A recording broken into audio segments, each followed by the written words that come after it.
সুজলা সুফলা শস্য শ্যামলা আমাদের এ বাংলাদেশ।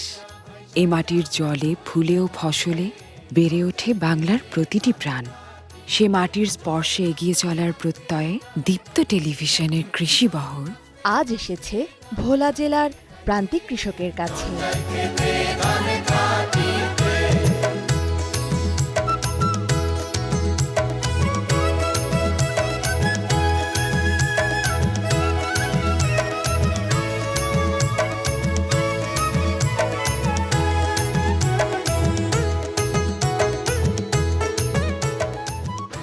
সবাইকে শুভেচ্ছা জানিয়ে শুরু করছি এসিআই এগ্রি বিজনেস নিবেদিত দীপ্ত কৃষি। আজ আমরা চলে এসেছি ভোলার ইলিশা ঘাটে। এই সময়টাতে চলছে ইলিশ মাছ ধরার সরকারি নিষেধাজ্ঞা। এই সময়গুলোতে জেলেদের কিভাবে জীবন কাটে তাই আজ আমরা ঘুরে ঘুরে দেখব।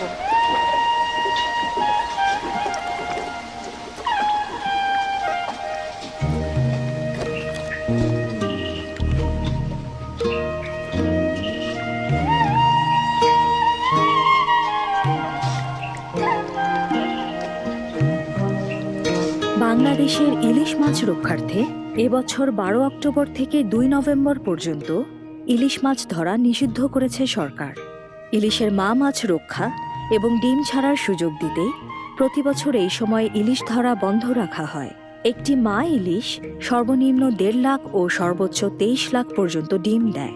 10 বছর আগেও দেশের মাত্র 21টি উপজেলার নদীতে ইলিশ পাওয়া যেত। এখন ইলিশ ছড়িয়ে পড়েছে দেশের 125টি উপজেলার নদীতে। সরকারের সময়োপযোগী কর্মসূচি ইলিশের সংখ্যা বাড়াতে বড় ভূমিকা রেখেছে। কিন্তু কেমন আছেন সেই ইলিশ শিকারী জেলেরা, যাদের জালে জড়ানো ইলিশ দিয়ে বরাবর রসনার তৃপ্তি ঘটেছে আমাদের?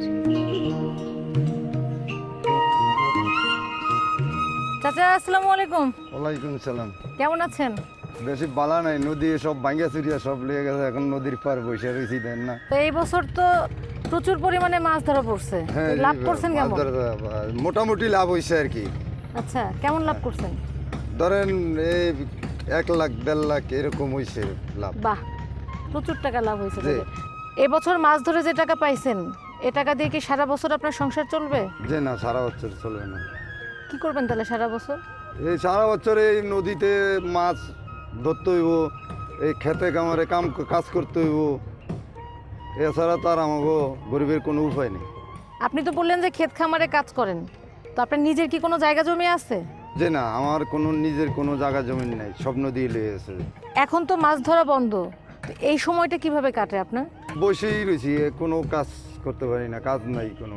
সরকার জেলেদেরকে সহযোগিতা করতেছে, তো এরকম কোনো সহযোগিতা পাইছেন আপনি? আমার কোনো কিছুই দেয় নাই। ধরেন এই ক্যারে দিয়ে ছুটায়, দেখো ঘরে 10,000 12,000 টাকা আছে বা ধান চাউল আছে, তা করে দিয়ে ছুটাইয়া মেম্বাররা চেয়ারম্যানরা লইয়া যায় 2500 টাকা, ওই যে হেরে দিয়ে ছুটায় হেরে দেয় 500 টাকা। আপনাদের এই কষ্টের অবস্থান থেকে উঠে আসার জন্য সরকারের কাছে কি চান আপনারা? সরকারের কাছে আমাকে দাবি, আমাকে এই নদীটা বাঁধিয়ে দেওয়া আর আমাকে থাকার কিছু জায়গা।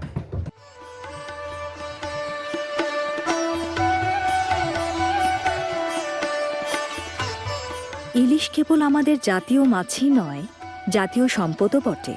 বিশ্বের মোট ইলিশের 60% বাংলাদেশে উৎপাদন হয়। ইলিশ উৎপাদনের সফলতা ধরে রাখার জন্য দেশের 15টি জেলায় জেলে পরিবারকে আর্থিক সহযোগিতা দিচ্ছে সরকার। 2008 থেকে 2009 অর্থবছরে ইলিশের উৎপাদন ছিল প্রায় 3 লাখ টন। 2012 থেকে 2013 অর্থবছরে তা বেড়ে 3.5 লাখ টনে দাঁড়িয়েছে। 2015 থেকে 2016 অর্থবছরে 4 লাখ টনের বেশি ইলিশ উৎপাদন হয়, আর চলতি বছর উৎপাদন 4.5 লাখ টন ছাড়িয়ে যাবে বলে ধারণা করা হচ্ছে। বাড়ছে ইলিশের উৎপাদন, বাড়ছে সরকারি সহায়তা। তবুও দেনার দায়ে অনেক জেলেই মাছ ধরা ছেড়ে পাড়ি জমাচ্ছেন রাজধানীর দিকে। কেমন আছেন? আল্লাহ রাখছে ভালো, আনন্দ হয়। ভালো আছেন? জি। আপনি তো আগে মাছ ধরতেন বোধহয়? জি, আগে মাছ ধরতাম। এখন তো আর মাছ ধরেন না। কোথায় থাকেন এখন আপনি? এখন ঢাকা থাকি, ঢাকা গেছি গিয়া ফ্যামিলি লিয়া। ওখানে কি করেন? ওখানে দুগালি কাম করি, রাজমিস্ত্রি দুগালি কাম করি। আচ্ছা, কতদিন আগে গেছেন ঢাকায়? গেছি গিয়া আমরা 2013 সালে। 2013 সালে কি কারণে গেলেন?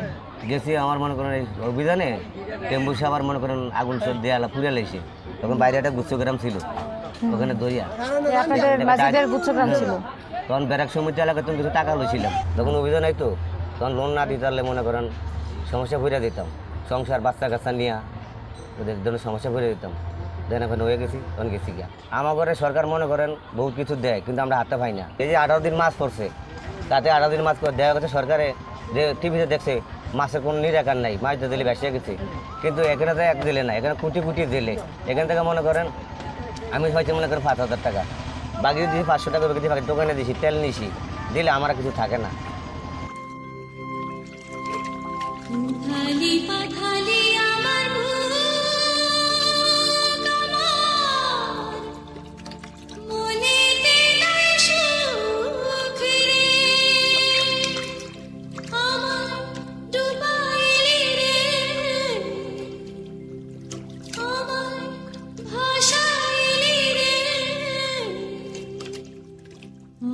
নদী ভাঙন ভোলার এক চিরায়ত সমস্যা। মেঘনার ভয়াবহ ভাঙনে ভোলা সদর উপজেলার ইলিশা ও রাজাপুর ইউনিয়নের হাজার হাজার বাড়িঘর ও ব্যবসা প্রতিষ্ঠান, বিভিন্ন স্থাপনা সহ শত শত একর ফসলি জমি নদীগর্ভে বিলীন হয়ে গেছে। গৃহহীন হয়ে পড়েছেন শত শত পরিবার। মেঘনার ভাঙন অব্যাহত থাকলে ইলিশা ও রাজাপুর ইউনিয়ন বিলীন হয়ে যাবার পাশাপাশি ঝুঁকির মধ্যে পড়বে ভোলা শহর। 10 ভাঙা দিছে, নদীর কুলি কুলি থাকি, জমিন বেশি লইতে পারি না, এই 2 একর করে লইয়া কোনোরকম বদলা কামলা দি খাই। এই লইতে লইতে মনে করেন 30 টাকা হয়েছে, বাইনা সোজা কতটুকু বাড়ি করছি ওই রাধাপুরা। এই রাধাপুরেরা পিঠে বাটে বাড়ি ঘর আর উৎকেত করে দিছে, গাছ গাছা যা রয়েছে সম্পূর্ণ সব লইয়া গেছে।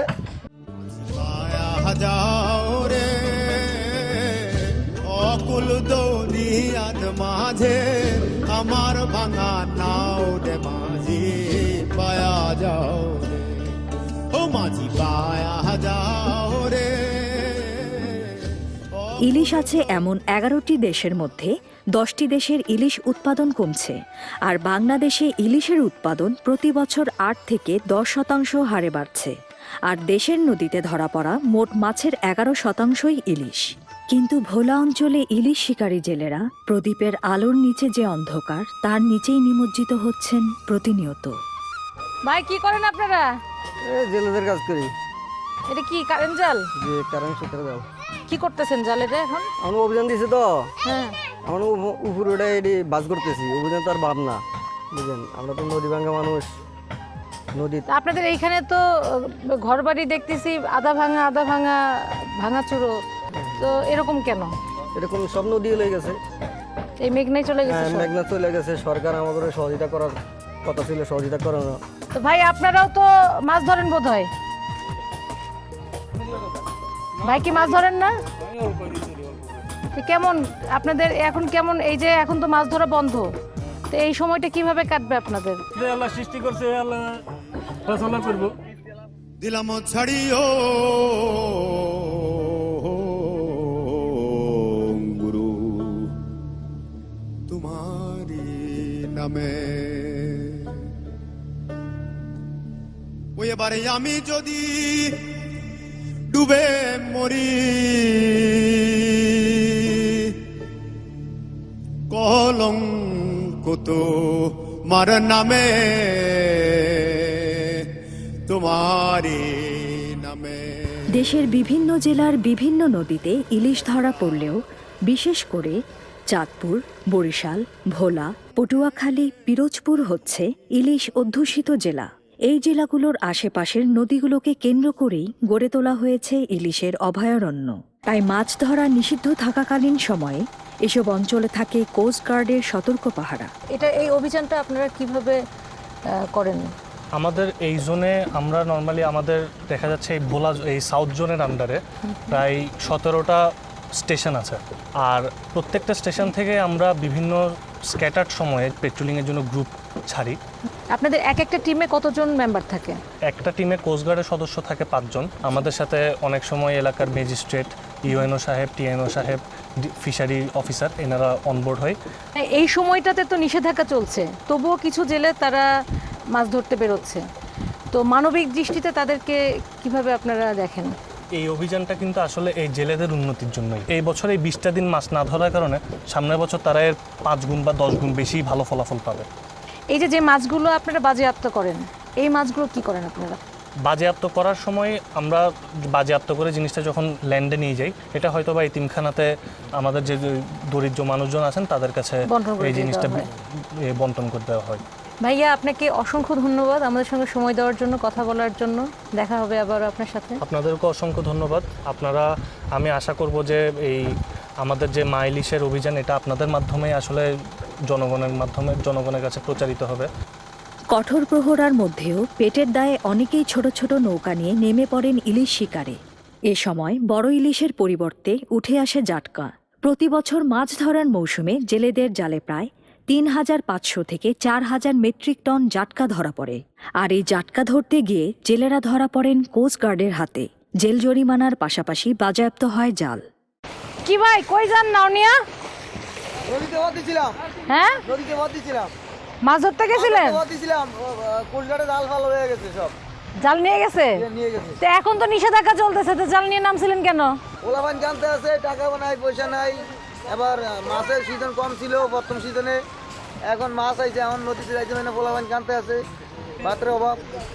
তো এখন তো আপনি জাল নিয়ে গেলে, এখন কি করবেন? এখন কি করবো, এখন বর্তমানে অভিযান দিতে বন্ধ থাকবে, রান্না করে আবার ইয়া করতে হবে। ও তারা জ্বালাইয়ে বাতি করে কাতিও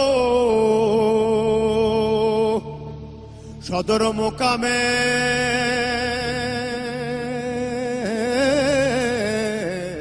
আপনার পরিবারে কে কে মাছ ধরতে যায়? আমার স্বামী যায়, আমার বাপে, আমার ভাই, আমার একটা ছেলে, তারপরে নদীতে মাছ ধরতে যায়। তো এন থেকে যে টাকা উপার্জন হয়, সেই টাকা দিয়ে কি সংসার চলে? যা বেচা কিনা করে, বাগযোগ করে সংসার কোনো রকম একটু চলে। সমুতে আছে, সরকার যে অভিযান দিয়েছে, সমুতেলা তো মানে না। সমুতেলা ঘরের দুয়ার আইয়ে যা তা বাসা করে, টাকা না দিলে হেয়ার পরে লাইন ছাড়া বেলানে কয় টাকা দিতে হইব, কর্জ করে টাকা টুকা দিই। ওই জন্য স্বামীরা ডর ভয় ত্যাগ করে মরণ বাসন নদীতে যাইতে চাই, তাকে আবরি ধরে লইয়া যাবাইনি। সরকার ঘরে ঘরে কাঠ দিছে সবারে, জাল লাগো। আমরা কোনো নদীর পারে ভাঙ্গাচোরা অস্থায়ী অবস্থা, আমরা কোনো জাল কাঠ পাই না। হেইও দে হেইও, হেইও দে হেইও, হেইও দে হেইও, হেইও দে হেইও। ছামাল ছামাল ছামালো রে সামলে তো দিবাহিও, ছামাল ছামাল ছামালো রে সামলে তো দিবাহিও। হেইও দে হেইও, হেইও দে হেইও। আপনাদের এইখানে অন্য অন্য জেলেদের সাথে কথা বলে দেখলাম, সরকার থেকে যে সুযোগ সুবিধাটা দেওয়া হয় তারা সবাই পাচ্ছে না। তো এর জন্য কি আপনারা এখানকার স্থানীয় চেয়ারম্যান মেম্বার যারা সরকারের প্রতিনিধি, তাদের সাথে যান না, কথা বলেন না? যাই, আমরা যাইলে আমরা কেউ আমার নিজেকে আত্মীয় স্বজনের দিয়ালয় যদি থাকে আপনারে আমরা দিমু, আমরা কথা দিতাম তো না করি না। এখন সরকার পিছিলা 10 দিন অভিযান দিছে, এখন আবার 5 দিন অভিযান দিছি, এখন বাড়াইছি। কিন্তু এখন আমি আয় করতে না, এখন মাছ ধরার টাইম, কিন্তু মাছ আছে, আমি মাছ ধরতে হয় না। এখন মেয়ে ছেলে নিজে ঘর বাদ পাইতে যা কষ্ট, কিন্তু 10 দিন জায়গা দিয়ে লাইছে 22 দিন, এখন আঙ্গ মরণ ছাড়া কোনো উপায় নেই। বেঁচে থাকার লড়াইয়ে যারা প্রকৃতিকে টেক্কা দিচ্ছেন প্রতিনিয়ত, তারাই আবার ডুবে যাচ্ছেন গুটি কয়েক মানুষের লোভ লালসার অথৈ সাগরে। নৌকা বাইয়া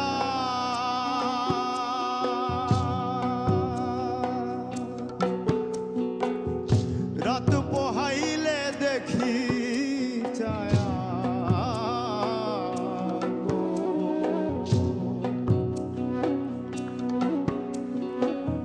যেইখানের না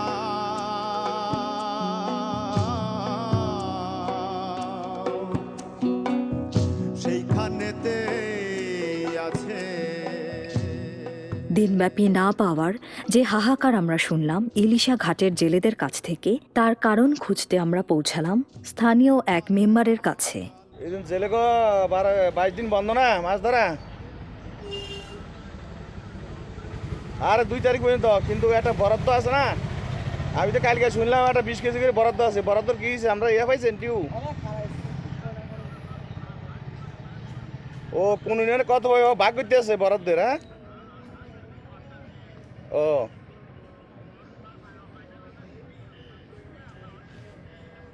ও হিসাব করিয়া বরাদ্দ কোন ইউনিয়নের কত, তারপরে ডিউ দিব। হ্যাঁ, আচ্ছা আচ্ছা ঠিক আছে। ও বরাদ্দ ভাগ করতে পারে নাই। আচ্ছা আচ্ছা ঠিক আছে, বুঝছি। কয়দিন লাগবে আপনাদের এগুলো না এগুলো তো ইউনিয়নেরই ভাগ হয়রি কোন ইউনিয়নে কত জেলে হুম। বরাদ্দ মানে ভাগ করতে আছে উপজেলা চেয়ারম্যান সহ এটা কি আপনারা যাদের জেলে কার্ড আছে তাদেরকে দেন আর জেলে কার্ড নাই এটা কার দিব এটা আবার সিদ্ধান্ত হয়নি যে কিভাবে দেন কি পদ্ধতিতে দেন এটা কি পদ্ধতি হবে এই নতুন আরম্ভ কিন্তু জেল কার্ড তো আমরা জেলে করে দিই যাও কার্ড আছে এই কিন্তু অনেক জেলেদের সাথে কথা বললাম অনেক জেলে করে কার্ড হয়নি জেলে কার্ড অনেক জেলে বাদ আছে জেলে কার্ড তো সেটা আমরা এটা আলাপ করুম উপজেলা মিটিং এ আলাপ করার পরে যদি করে তাহলে আমরা জেলেও কার্ড আপনার ফটো উঠানোর চেষ্টা করব জেলে কার্ড দেওয়ার নিয়ম কি সব জেলেদেরকে কার্ড সব দেওয়ার নিয়ম জেলে না কার্ড হয় না দেওয়ার নিয়মটা কি সব জেলেদেরকে দেওয়ার না নাকি সেটা বলতেছি আমি এটা সরকার করতে পারে আমরা তো আর বলতাম পারব না সরকার চলার জন্য একেবারে প্রাথমিক লেভেলে ইউনিয়ন পরিষদ একেবারেই মানে মজবুত একটা অংশ হচ্ছে যে আপনারা কারণ আপনার কাছে একেবারে প্রান্তিক যে কৃষক বা প্রান্তিক যে জেলে তারা কিন্তু আপনার কাছে আসবে এটা কিন্তু স্বাভাবিক এই এই এই জেলেরা কিন্তু আমাদের কাছে আসবো এই জেলেরা কিন্তু সরাসরি আপনার কিন্তু সরকারের কাছে যাইতে পারবে না ঠিক আছে সম্ভব না কিন্তু এটা সরকার থেকে প্রাপ্ত সহায়তার সঠিক বন্টন, স্থানীয় মেম্বার চেয়ারম্যানদের একটু সদিচ্ছায় ভোলা অঞ্চলের প্রান্তিক জেলেদের জীবনে নিয়ে আসতে পারে আনন্দের এক অনাবিল প্রশান্তি। এখন আপনাদের জন্য আছে দীপ্ত কৃষির নিয়মিত আয়োজন কৃষি সংবাদ।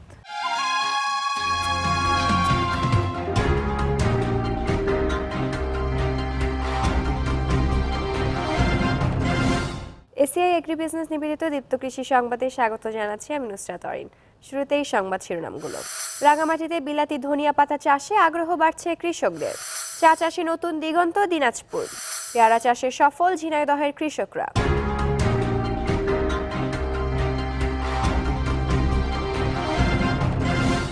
শুনছিলেন দীপ্ত কৃষির সংবাদ শিরোনাম, এবার বিস্তারিত। রাঙামাটির মাটি বিলাতি ধনিয়া চাষের উপযোগী। গত কয়েক বছর যাবৎ ভোক্তাদের মাঝে বিলাতি ধনিয়া পাতার ব্যবহার বেড়ে চলেছে। বাজারে চাহিদা থাকায় কৃষকরা আর্থিকভাবে লাভবান হচ্ছে। সেই কারণে রাঙামাটিতে বিলাতি ধনিয়া পাতা চাষে আগ্রহ বাড়ছে কৃষকদের। রাঙামাটি জেলায় এবছর 215 হেক্টর জমিতে বিলাতি ধনিয়া পাতা চাষ হয়েছে। এতে উৎপাদনের লক্ষ্যমাত্রা ধরা হয়েছে প্রতি হেক্টরে 30 থেকে 40 টন। এ জেলায় রাঙামাটি সদর, কাপ্তাই, রাজস্থলী ও কাউখালী উপজেলায় সবচেয়ে বেশি বিলাতি ধনিয়া পাতা চাষ হয়ে থাকে। এসব এলাকায় চাষিরা বিলাতি ধনিয়া পাতা বিক্রি করে আর্থিকভাবে সচ্ছল হয়ে উঠছেন। বিলাতি ধনিয়া পাতা খাবার হিসেবে ব্যবহার ছাড়াও ঔষধি ও সুগন্ধি তৈরিতে বিদেশে রফতানি করা হয়ে থাকে। এবছর আবহাওয়া অনুকূলে থাকায় রাঙামাটি জেলায় বিলাতি ধনিয়া পাতা চাষের উৎপাদন ভালো হয়েছে। পাহাড়ের পাদদেশে সমতল জমিগুলো সুনিষ্কাশিত দোআঁশ মাটি হওয়ায় এবং রোগবালাই কম হওয়ায় এ অর্থকরী ফসল কৃষকদের মাঝে দিন দিন জনপ্রিয় হচ্ছে। উত্তর জনপদের পঞ্চগড়, ঠাকুরগাঁও, নীলফামারীর পর এবার দিনাজপুরেও চা চাষ শুরু হয়েছে। এমনকি এরই মধ্যেই উদ্যোগের সাফল্য এসেছে। চা চাষের সম্ভাবনার নতুন দিগন্ত তৈরি হয়েছে। কৃষি বিভাগের মতে দিনাজপুরের অবস্থান হিমালয়ের পাদদেশে হওয়ায় এ এলাকায় চা চাষের উজ্জ্বল সম্ভাবনা রয়েছে। দিনাজপুরের বীরগঞ্জের পলাশবাড়ি ইউনিয়নের ঝলঝলি গ্রামের নজরুল ইসলামের 1 একর জমিতে এবং পাল্টাপুর ইউনিয়নের পাল্টাপুর গ্রামের আশ্রয়ন কেন্দ্র এলাকায় 1 একর জমিতে চা চাষ শুরু হয়েছে। সংশ্লিষ্টরা জানান, চায়ের চারা রোপণের পর পরিচর্যা ছাড়া তেমন কোনো খরচ নেই। নজরুল ইসলাম তার জমি প্রস্তুত করে চারা রোপণে খরচ করেছেন 60,000 টাকা। গত বছরের আগস্টে চারা রোপণ করে এরই মধ্যে 4 বার পাতা তুলে 25-26 টাকা কেজি দরে প্রায় 24,000 টাকার চা পাতা বিক্রি করেছেন। গাছের বয়স 2 বছর হওয়ার পর প্রতি মাসে কমপক্ষে 25,000 টাকা চা পাতা বিক্রি করা যাবে বলে তিনি আশা করছেন। এই অঞ্চলে 2 জন চা চাষ শুরু করে সফলতা পেয়েছেন। চা চাষে তাদের সফলতা দেখে এই অঞ্চলের চাষিদের মাঝে চা চাষে আগ্রহ বৃদ্ধি পাচ্ছে। ঝিনাইদহের মহেশপুর উপজেলায় উন্নত থাই 3 জাতের পেয়ারা চাষে দারুণ সফলতা পেয়েছেন এই অঞ্চলের কৃষকরা। আর্থিকভাবে স্বাবলম্বী হয়ে উঠছেন বহু বেকার যুবক। অধিক লাভের কারণে এই পেয়ারা চাষে কৃষকরা আগ্রহী হয়ে উঠছেন। ঝিনাইদহের মহেশপুর অঞ্চলে কৃষক শাহাদাত হোসেন জানান, তিনি এই অঞ্চলে উন্নত জাতের থাই 3 পেয়ারা চাষে সফলতা লাভ করেন। প্রায় 14 বিঘা জমিতে এই জাতের পেয়ারা চাষ করছেন তিনি। 1 বিঘা জমিতে পেয়ারা চাষে 15,000 টাকার মতো ব্যয় হয়। পেয়ারার এই জাতটি সারা বছরই ফল দেয়। একটি গাছ থেকেই ফল পাওয়া যায় টানা 7 বছর। তার এই সফলতা উদ্বুদ্ধ হয়ে আরও অনেক চাষি এখন এই জাতের পেয়ারার আবাদ শুরু করেছেন। মহেশপুর উপজেলা কৃষি কর্মকর্তা জানান, সাধারণত ফসলের চেয়ে এ জাতের পেয়ারা চাষে 3 গুণ বেশি লাভ হয়। রাজশাহী অঞ্চল থেকে চারা সংগ্রহ করে বৈশাখীর শেষ সময় চারা লাগানো শুরু হয়। গাছ লাগানোর 9 মাসের মাথায় ফল ধরতে শুরু করে। প্রতিটি গাছে একবারে 100 থেকে 150টি ফল ধরে। অন্যান্য ফসলের আবাদ ছেড়ে অনেক চাষি এখন উন্নত জাতের এই পেয়ারা চাষ করছেন। বাংলার প্রতিটি অঞ্চলের কৃষকদের ফলানো ফল ও ফসল আমাদের দেশের মানুষের চাহিদা পূরণ করে স্বাবলম্বী হবে দেশ। এই প্রত্যাশায় সবাইকে শুভেচ্ছা জানিয়ে শেষ করছি এসিআই এগ্রি বিজনেস নিবেদিত দীপ্ত কৃষি সংবাদ। ধন্যবাদ সবাইকে।